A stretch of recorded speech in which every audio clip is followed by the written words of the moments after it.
Ողջույն, այսօր մի շատ հետաքրքիր պատմություն ես լսելու, լավ տեղավորվիր և ուշադիր լսիր։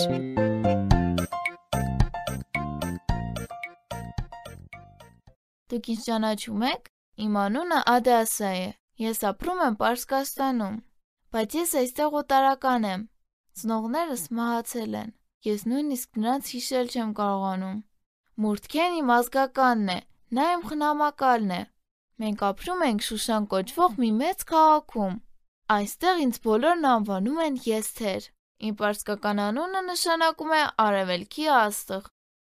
Անհայտ, գեղեցիկ և խելացի որբը գաղափար չուներ, որ նա մի օր փայլելու է պայծառ աստղի պես և շատ հայտնի է դառնալու։ Եսթերը դարձավ թագուհի, նրա պատմությունը գրված է Աստվածաշնչում։ Ասուերոս հզոր թագավորը ընտրեց նրան։ Թագավորը բոլոր երիտասարդ աղջիկների միջից Եսթերին հավանեց։ Նա թագ դրեց նրա գլխին և մեծ երեկույթ կազմակերպեց։ Այդ օրը նա ամբողջ թագավորությունում հարկեր հավաքելու փոխարեն նվերներ բաժանեց։ Պատահական չէր, որ Եսթերը հենց այդ ժամանակ թագուհի դարձավ։ Վստահ եմ, որ Աստված Ասուերոս թագավորի որոշման վրա ազդեցություն ուներ։ Եսթերը պալատում մի գաղտնիք էր պահում։ Ոչ ոք չգիտեր, որ նա հրեա է։ Նրա խնամակալը խորհուրդ էր տվել, որ ոչ ոքի չասի։ Նա հնազանդվեց նրան և դրա մասին ոչ ոքի չասաց։ Մուրթքեն նույնպես աշխատում էր թագավորի համար։ Մի օր նա լսեց թագավորի երկու ծառաների դավադիր խոսակցությունը։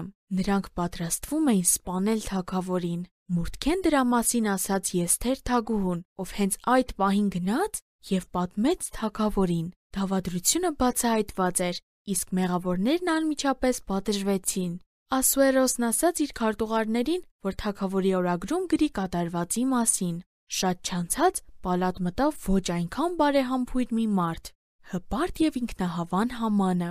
Նա կարողանում էր թագավորի մոտ բարի ձևանալ և լավ տպավորություն թողնել։ Համանը երկրորդ ամենահզոր մարդն էր պարսկական թագավորությունում։ Նա մեկն էր, ում սրտում չար ծրագիր կար։ Դու ավելին կլսես հաջորդ թողարկմանը։ Մեզ հետ կարող ես կապվել hypocric@gmail.com հասցեով։ Կրկնում եմ